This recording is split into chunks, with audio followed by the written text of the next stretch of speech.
think although we were hoping that there will be more people, but let's get started rather than better late than never.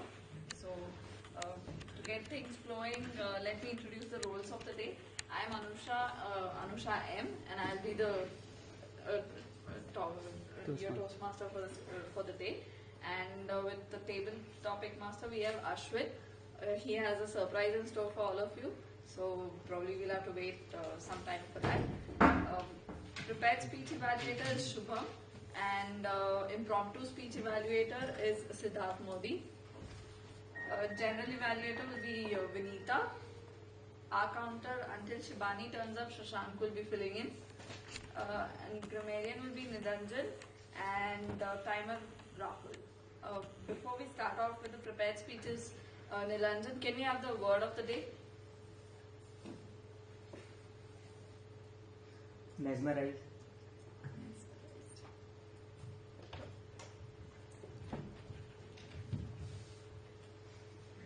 Meaning?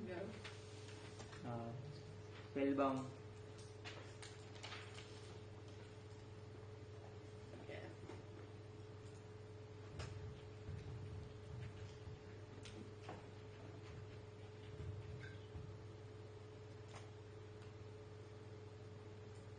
So that's the word of the day, and let's get things rolling. And we'll start off with the prepared speeches.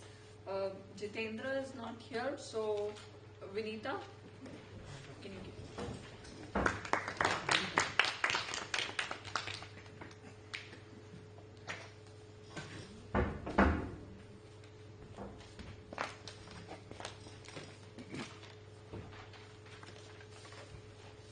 Thanks, Anusha.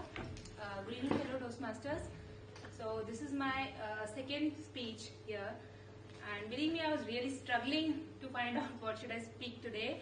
But then I decided that no, I was searching for the topic, so I thought that whether should I speak about the 5 months that I've spent here, or whether I should speak about Toastmaster International.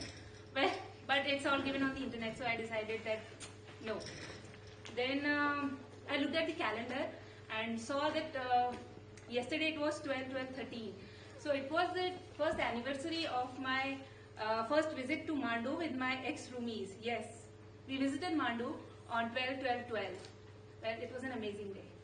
But my speech has nothing to do with Mandu trip as per, but my speech has to do with one of my engineering professors who also took our class to Mandu trip once when in my engineering days. So he used to tell us about a lot of things. When he used to gather us together and he used to tell us, he used to give us life tips and lesson tips and suggestions for our lives.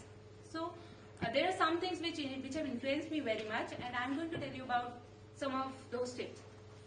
So the very first thing that I can remember is that he wanted us to practice was to read a lot. Yes, he used by reading a lot I mean not just academic books. He mentioned that you should read every day, especially about life and health and positive attitude.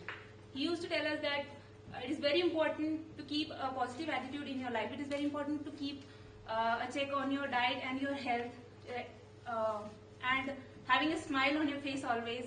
Well, having a smile and keeping a positive attitude takes away half of the problems in your lives. Okay, the second thing that he used to tell us was that you should never criticize anyone in public. Yes, be it your subordinate or your boss or your relative, your mother-in-law. You should never ever criticize anyone in public. Yeah, if you have any dissonance with any person, go and talk to them privately. Tell them that what you did not like about them, what should have they done, instead of doing what you didn't like. So believe me, it will save a lot of harm otherwise. So this was the second thing which he mentioned. And the third thing was about living your life to the fullest. Yes, he used to tell us that you should go out and hang out with your friends regularly. And well, when we are studying, it's no big deal. But even if you are working or you have a lot of responsibilities, it is important to go and hang out with your friends. Even if you are married, it is important to give time and space to your spouse. Yes, it is well, it will do. If you give your time, if you give, you should allow your spouse to just hang out with their old buddies. You just not cling on to them for every time. So it will strengthen your relationships in a way. So, and you can go out with a trip with your old buddies. You can go out for a dinner. Just go and relax and have a chat about what is happening in their lives. Believe me, it's an overwhelming experience to know about a person and their lives.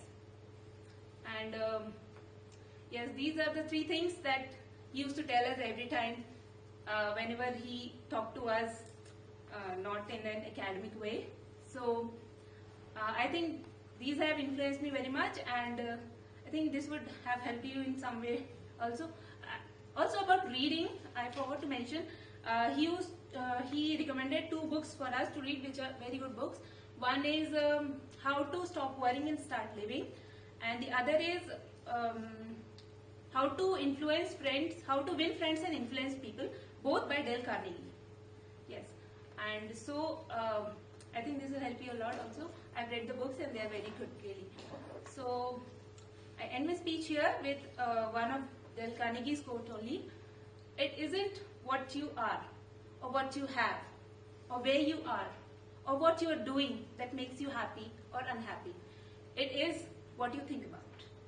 Thank you.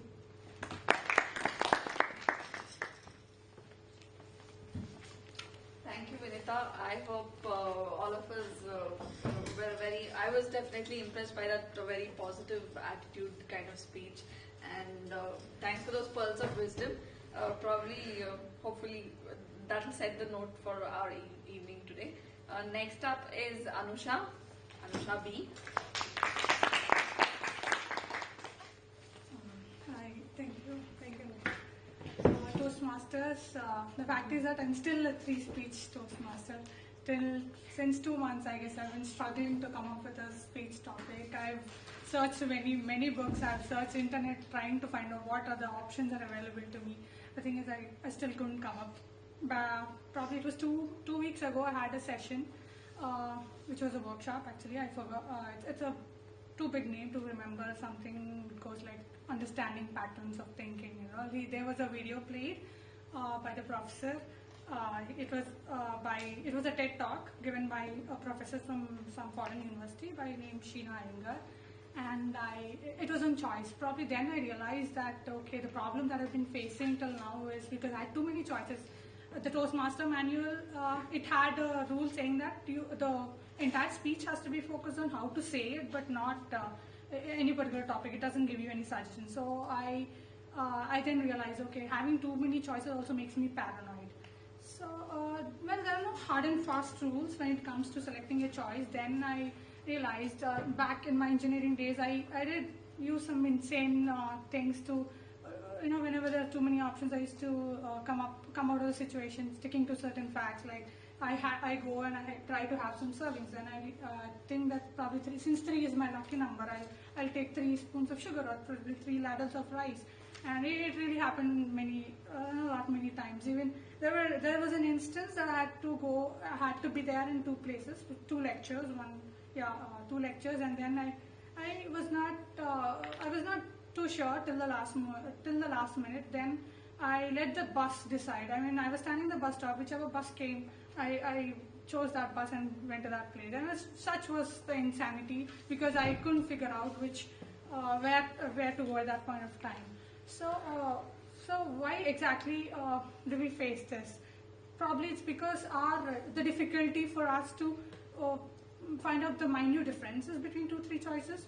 Because we've seen Joey Tribbiani in Friends. He is indifferent to any kind of food, though he likes sandwiches, but still, if it's food, he'll like anyway. But when it comes to Sheldon Cooper, he wants his chicken diced, not shredded. He wants spicy sauce, which is not too heavy and not too less, but in sufficient amounts. And then also he wants along with brown rice, not white rice. So, you see a very difference. One of them, he doesn't mind, because he thinks that having too many options is artificial. There's not much difference between these options. But when it comes to Sheldon, he gives too much attention to the detail.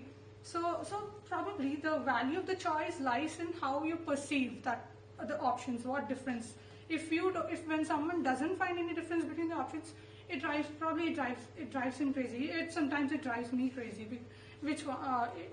Actually having too many options is most often an opportunity, but at that point of time, it is a constraint to you. And one another particular peculiar attribute to choice is that how convenient, how we all human beings choose convenience. Say you're looking for a future partner and you want 100 different options, to narrow down to a particular person. You go to an online site or probably a dating site and you want options there. But when it comes to choosing a person for your, your friend, you have to choose your friend for your best man, as a best man or a maid of honor. Then you have to choose between 2-3 friends. Then you realize, oh, I wish I had only one friend so that it makes my troubles easy. Even for instance, last term I had to form a group and I had 2 friends. They both are at loggerheads with each other, and I don't know which one to choose. Then I realized, why do I even have friends who are not compatible with each other? So that was the problems. Okay, these are all the perceptions that I have about choice. Referring back to the video that I've seen, that lady, Sheena Iyengar, she was pointing, she brought a completely different aspect to choice of the culture aspect. She said that even culture plays an important role when how the people perceive choice as. She has been to Japan once and she ordered a cup of green tea, and she wanted it with sugar, and the waiter said, "No, ma'am, you're not supposed to have green tea with sugar." She's like, "No, I like my tea sweet. Please give me sugar." She's like, "No, we don't serve it with sugar." She's like, "Maybe the Japanese don't like tea with sugar, but I want to have my tea with sugar." Then he took the issue to the manager, and the manager came down saying, "We don't have sugar." Then the next moment she wanted coffee. She had to settle down to coffee, and then he bought 2 packets of sugar. So how she refers the situation. I mean, what she deciphers from this situation is not a misunderstanding, but how Americans view choice as and how Japanese view choice as. Americans want choice in everything, and Japanese, they think that the person they don't leave it to the other person's choice. They think that the other person do not know anything, and that it's his job, it's their job to understand him, not to lose face in front of everybody. So this is one thing that I wanted to tell it to you. And lastly, one misconception, or probably one mostly sought after fact, is that having too many options, does it always lead to making better choices? I always wondered, because I'm not sure, because there were times when I had many options. For example, in 4th term I had many electives to choose from, but in the end I still ended up choosing ones which are not really good, and I ended up not bidding for the best ones. So this, I always vary between these 2 things. And but in the end, do I say no to choice? No, because even if I make a wrong choice, I still get the satisfaction when I know that I've chosen the cards for me and not just random fate. Even if the decision that I've made is wrong, I know that I'll not curse some fate for the wrong thing that happened to me, but in the end I'll come in terms with myself, right? Even if I made a choice, because who hates themselves? Everybody in the end loves to support themselves, and you're the best in your own eyes. So it's up to you whether you like to have choice and revel in the freedom of having them, or constricting your choices to a limited. That's it. Thank you, Anusha. This reminds me about a quote from Harry Potter, which talked about we are but the choices that we make. Yeah. So, and moving on, let's get Gaurav for the next speech.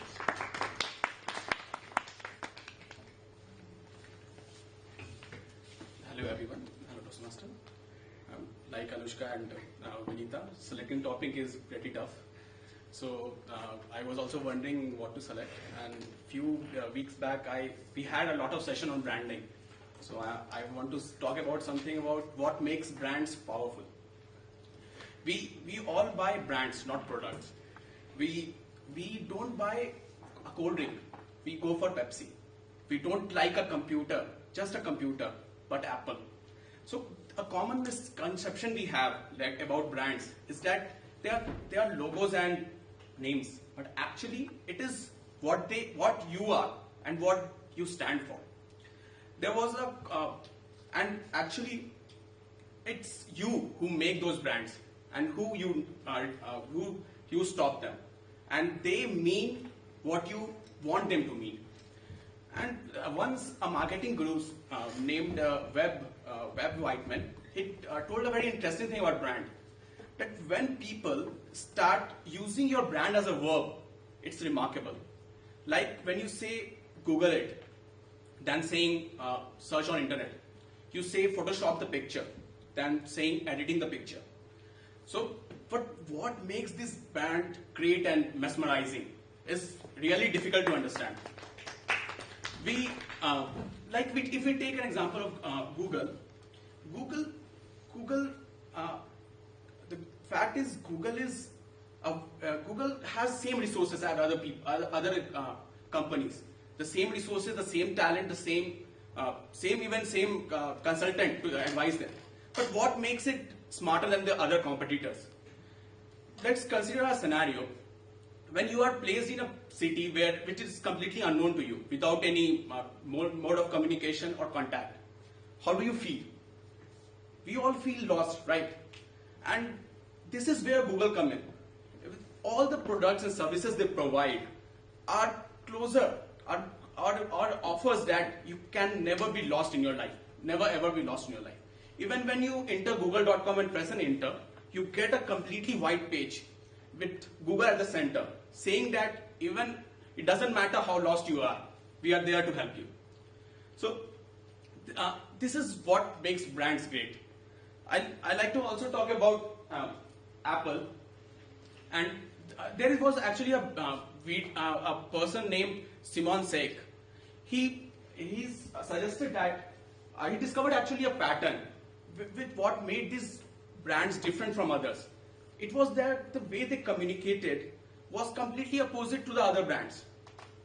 It actually made a golden circle.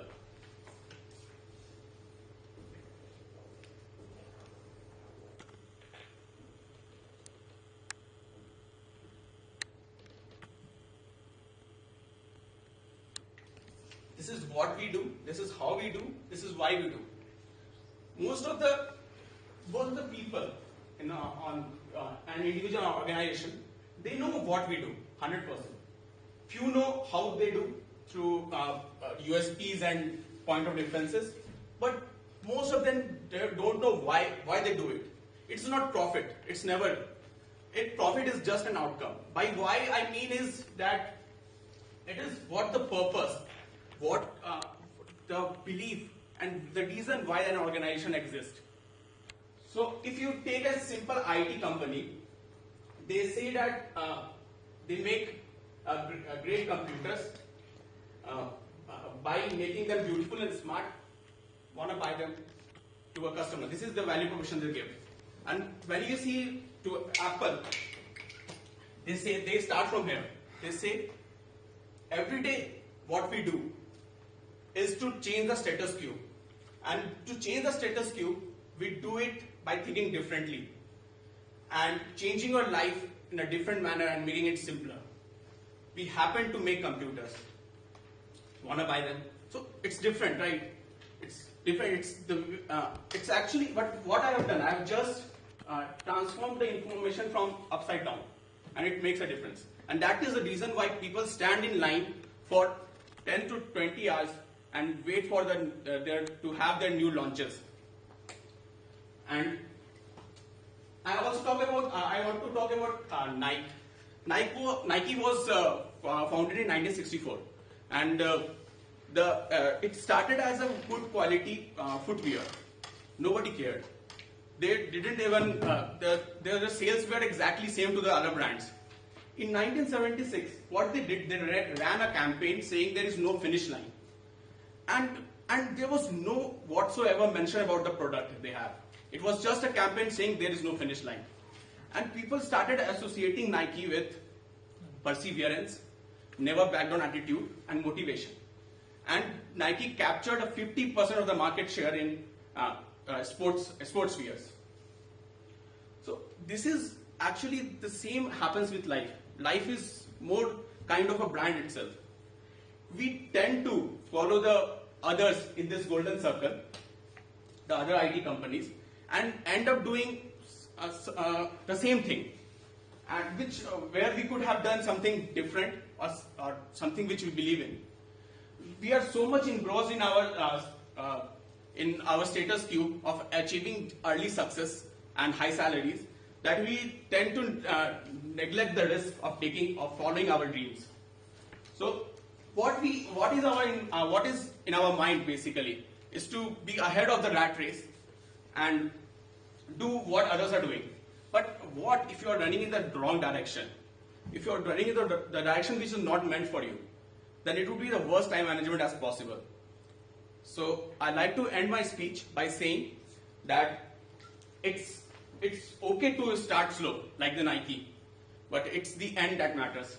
Thank you.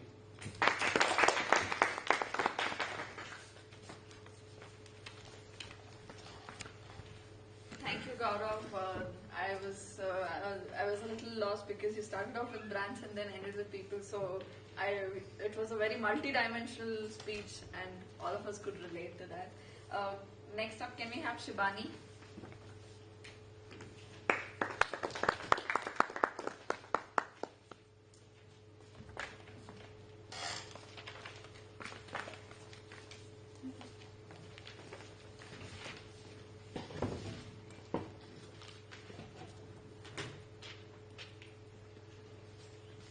Good evening, everyone.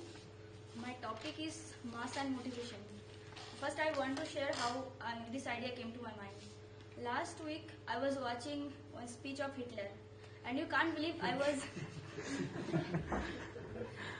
Yeah, because my brother suggested me that just watch some speech of Hitler because he was a very good speaker. So I went to YouTube and I searched his speeches and I saw some of his speeches, and you can't believe I was really amazed by his dialogue delivery. The amount of strength, his expression, his emotion, whatever he was talking about, it seems like he was putting his whole belief in those words. Not only that, he was able to communicate perfectly with all those German people. And you also can't believe that after a certain point of time, my eyes got moist. Now this is really cynical because we all have some preconception about him that he was a villainous character who killed million innocent people. But then the point is how he was able to communicate with the German people. Because in general, German people was not a killer like him. They are pretty good. Then how he was able to communicate with them? Now, this proved one thing, that he is an excellent speaker. And another thing is, he was a very master to convince people.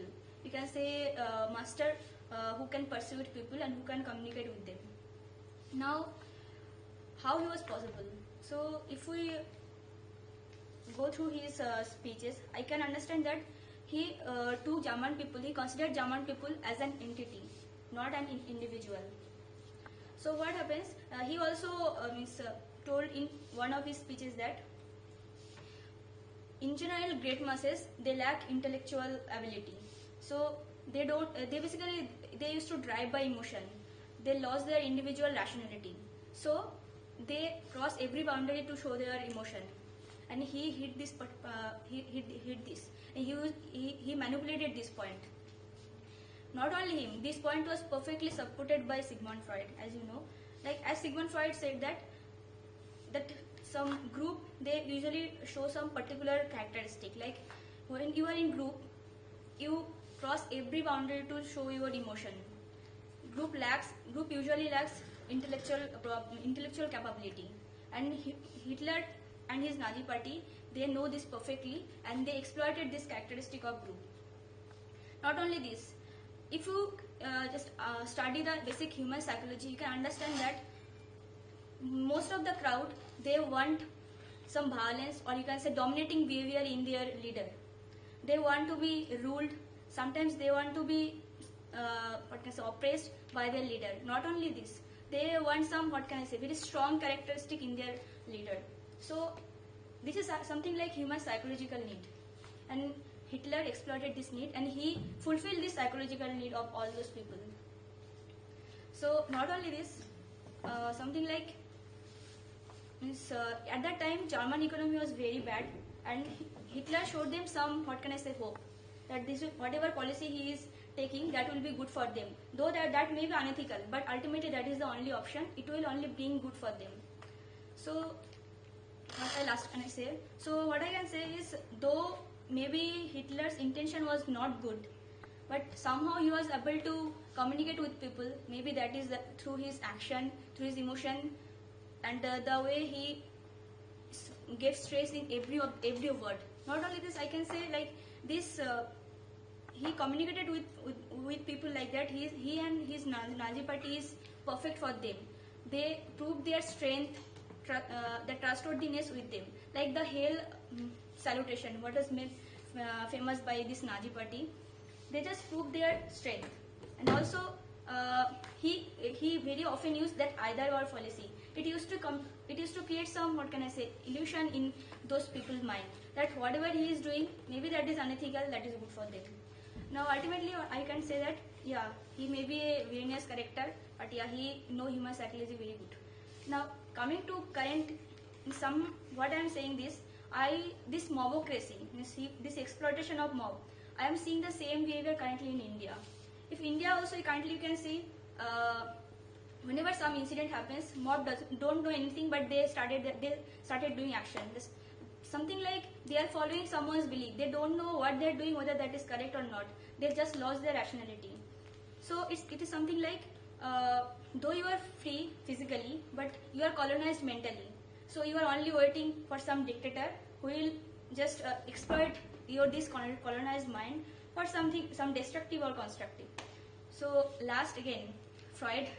I love him, and I will finish my speech by one of his speech. As you correctly told, great decision only can be, what can I say, implemented when you are working as an individual, not as a mob. So thanks.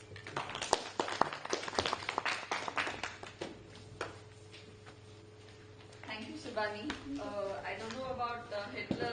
If Hitler was alive today, maybe, I don't know about world peace, but in this room, I'm sure he would pass off as a competent communicator. Yeah. And the Toastmaster, he would make a good Toastmaster. Can we have the buffer speakers? Siddharth wanted to give a speech. So, yeah.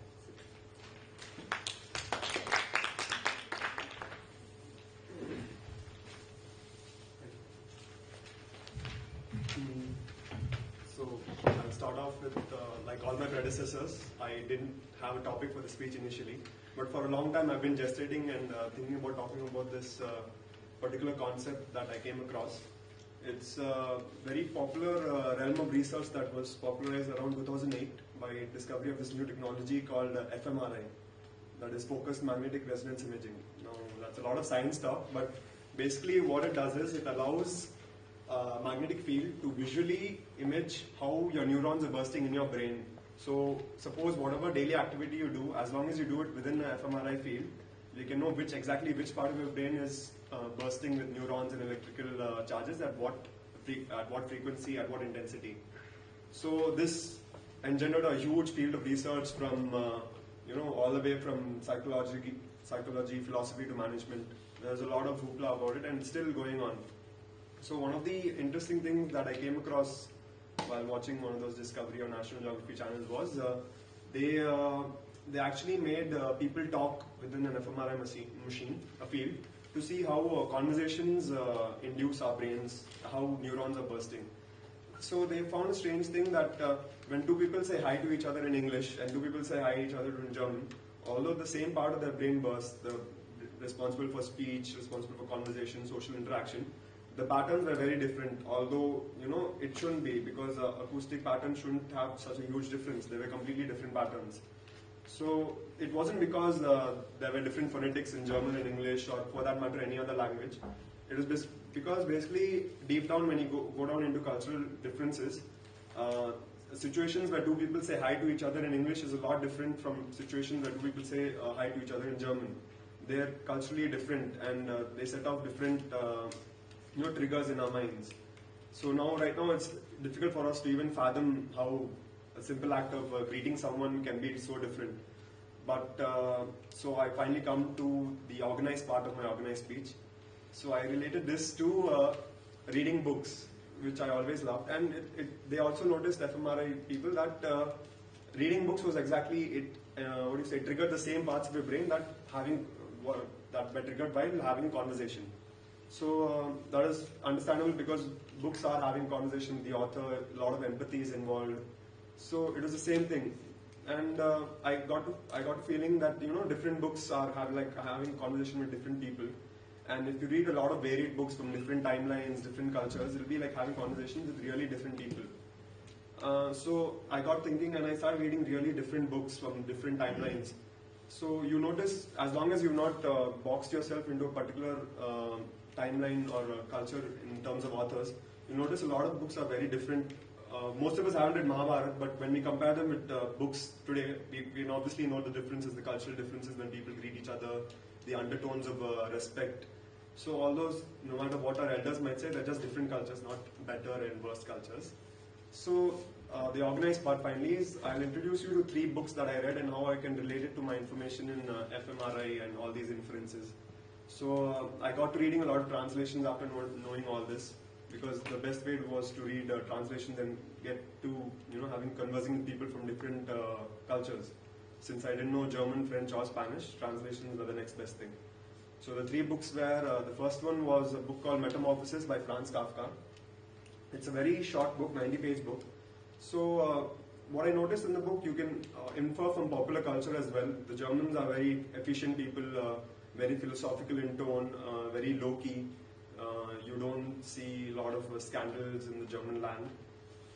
So the same things were noted in the language as well. Very sober tones. People, it was very philosophical in tone. They basically, the bare bones narration, very little dialogue. This was noticeable and it really came out. Second was Candide by Voltaire in France. The French are very gourmet people, very vivacious, very show-offy. And the same thing came out in Candide. The dialogue was very big dialogue, very minimal translation, huge plot twists, and the same thing. And finally, the most interesting one was Spanish. Spanish are a lot like Indians in basic family culture, as in honor matters a lot. But in Spanish, they're very high-blooded, so because honor matters a lot, family matters a lot, so does rebellion and proving yourself. So this came out in 100 Years of Solitude by Gabriel Garcia Marquez. There's a lot of rebellion happening, a lot of honor, and all this is intermixed.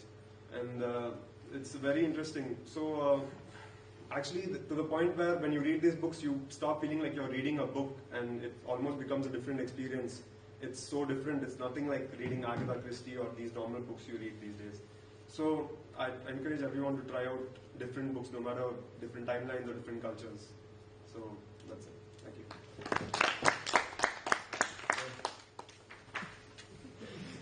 Okay, I've never had someone so eager and diving in and shake hands with me. With that, we come to an end to the prepared speech part of our evening. Next up is the more exciting part, in the sense I'm hoping that all of you are looking forward to it. Without much ado, I call upon Ashwin to unravel the mystery. Hello everybody, just give me a minute. I'll just confirm if the systems are in place before we begin the session. So what we're going to have in this session is that we're going to play an audio for you, and we'll pause it after some part of the audio is done. What you need to do is you'll be given 30 seconds to think, and from then on you're supposed to continue the conversation that was being conducted in the audio. Okay? Cool. Just give me a second.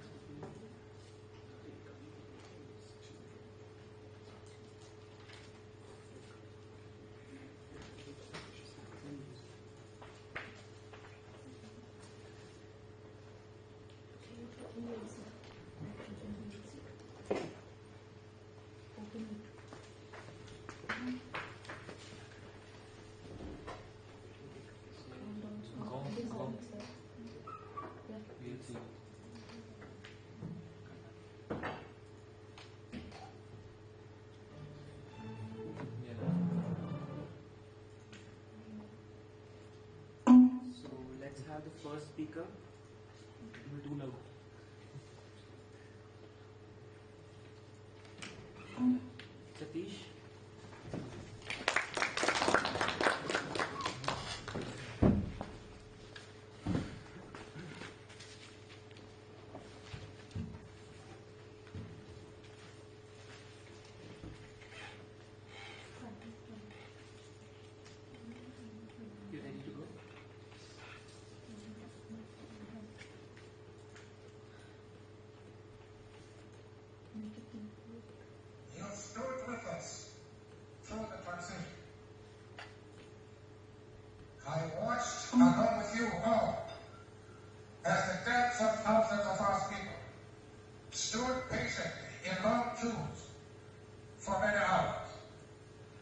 Some sleeping on the open ground overnight, waiting to cast this momentous vote. South Africa's heroes are legend across the generation.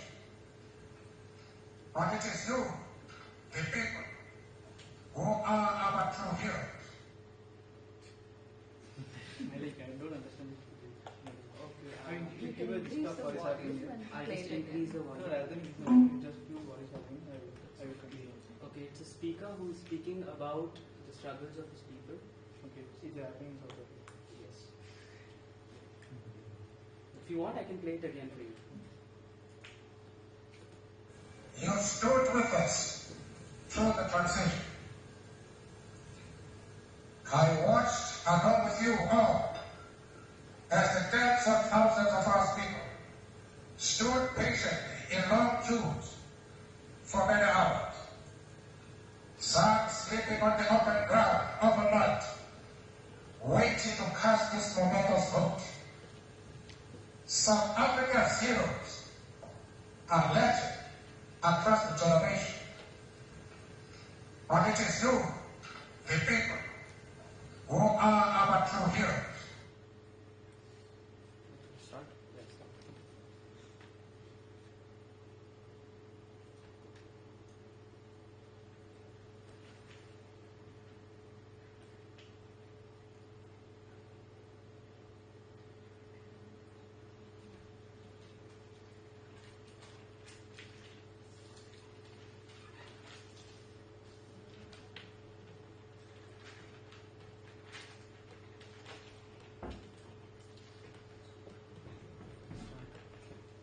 So, like I couldn't get it fully, but somehow I assumed that some problem has been in South Africa. I assumed itself as some freedom struggle against apartheid, and I will carry forward.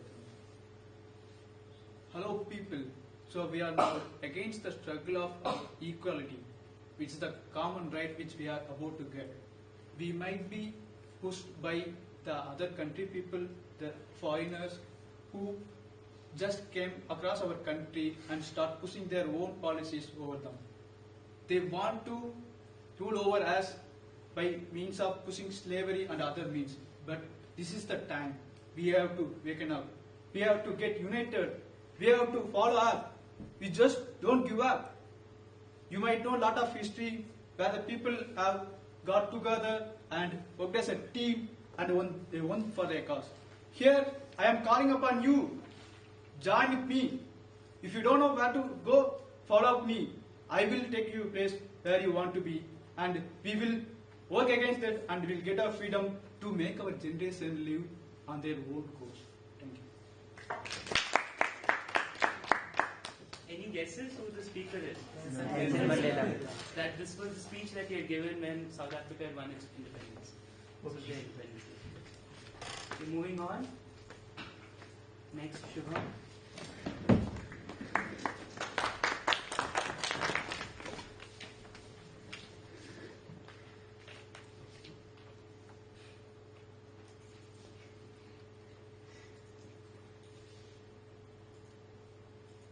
Years later, I did go to college.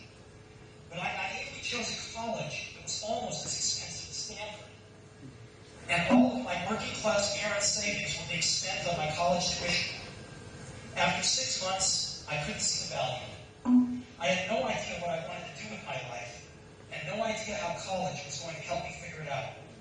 And here I was, spending all the money my parents had saved their entire life. To continue. 30 seconds.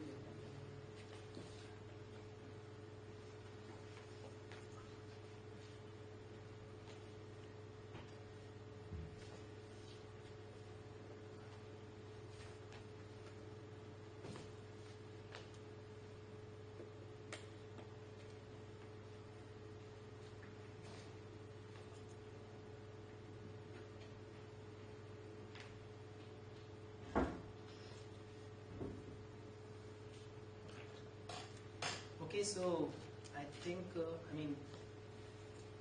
I start from where the speaker left off. So I was in Stanford, and I knew that the education that I am getting, it isn't making any difference or any value addition in my life. I knew that I was not able to get, I mean, whatever they are teaching it. I knew that if I stay here, it might happen that I may not get anywhere. I may not be able to follow my dreams. So I left the college with nothing in my hand. At that time, I did not even have any idea of what I was going to do. So I left my college, formed a group of friends, and we decided that we want to change the world. We want to do something nice and which impacts everybody, which people want.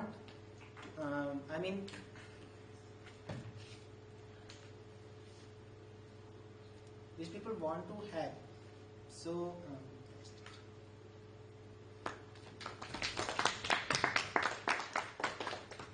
Next, Shashank.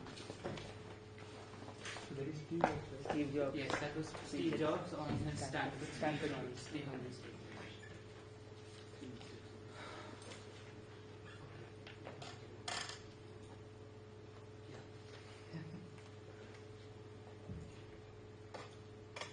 What do you get for 5 rupees? I'm answering your question. No, I'm talking about this is not a discussion on the food security bill, which is your favorite subject. I'm asking you what do you get for 5 rupees?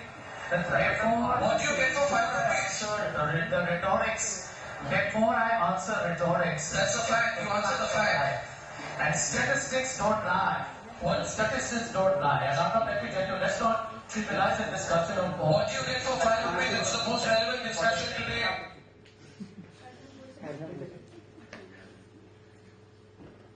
What do you get for 5 rupees? I'm answering your question. No, I'm talking about this is not a discussion on the food security bill, which is your favorite subject. I'm asking you what do you get for 5 rupees? That's right. What do you get for 5 rupees? Sir, the rhetorics. Before I answer rhetorics. That's a fact. You answer the fact. And statistics don't lie. Well, statistics don't lie. And I'm not let me tell you, let's not trivialize the discussion on porn. What do you get for 5 rupees? It's the most relevant discussion today. That's the most relevant discussion. Right. That's what it says.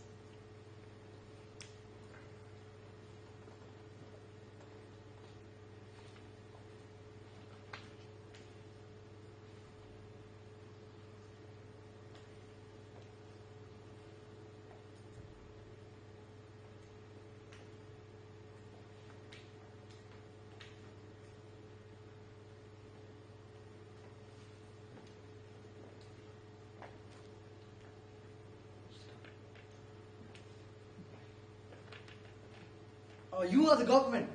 You are supposed to think about us. Inclusive growth is what you are talking about. Why the hell are you increasing prices? Inflation going haywire. What is going on in government? Today in India, there are 10 people below poverty line. What are you thinking? What is your motto, man? I mean, seriously, where the hell is government? See, right now at least RBI is trying to do something in reducing the inflation. But what is government doing? Increasing their spending? This is not how you run a government. Yeah, we've been seeing things from BJP, Congress, but this has to stop. This government is going haywire. We need some more good, proper leadership who can do things for us. At least think about people who are majority in trouble. At least think about the majority. That is what is about democracy is all about. So go ahead. Take the stances, reduce the spending, please do something for the people who are poor. Always thinking about rich people and making cities shine like anything is not going to help. Think about villages. There are people who are dying without food, water. This is not how a government should run. I think you are just making a point that in 5 rupees today, nothing is possible to get. So what I'm saying is, just do the right thing. And that is what is inclusive growth. Thank you. Next on stage, let's have Shalvi.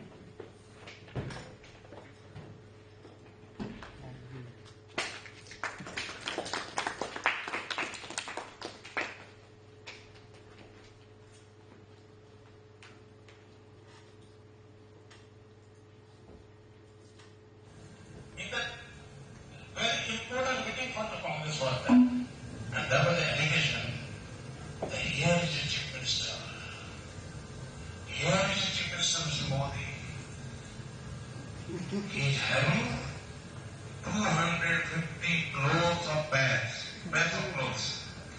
250 bags of clothes with me. This is only an allegation made back.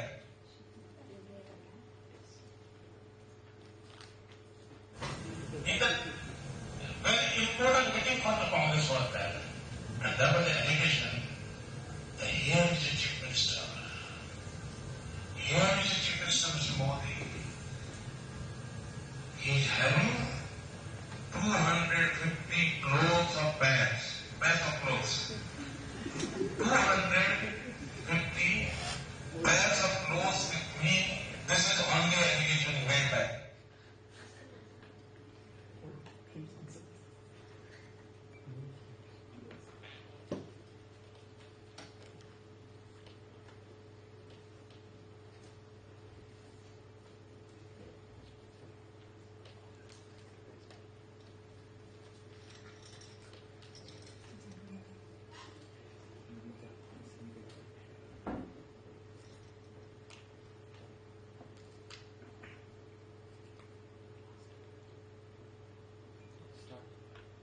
Bloody Congress. They're putting an allegation on me that I have stolen money, that I'm a robber. Bloody 250 crores.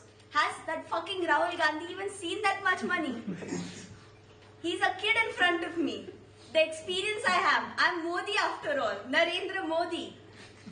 I have the best experience in the country. I'm the perfect candidate to become the Prime Minister of the country. Congress, Sonia Gandhi, Rahul Gandhi's mother, finally, what has she done? Just got her son back to the level. Leaving India again back to the same place where it was. Finally, I think I am the one who can bring the change in the country. The entire country should come to know that Congress is just playing it. I'm mesmerized by the entire fact that Congress is doing this to me. I'm a clean candidate and I truly deserve this position. Thank you.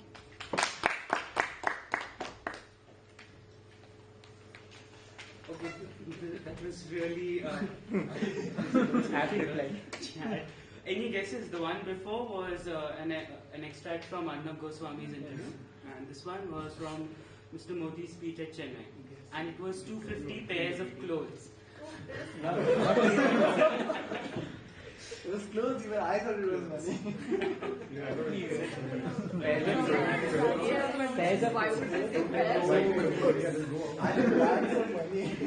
Okay, we have one more video. Any volunteers who would like to take it? By the way, Anybody? Devo, would you like to take the challenge?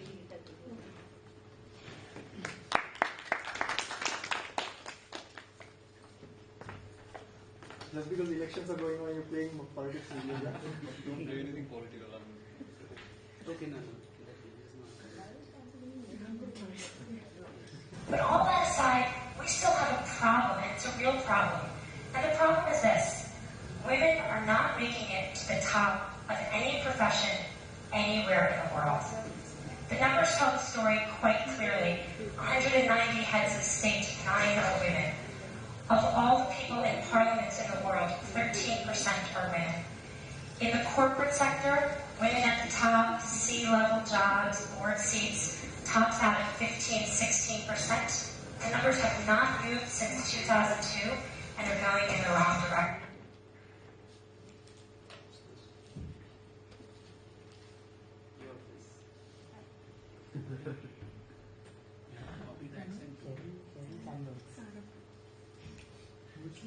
Sheryl Sandberg.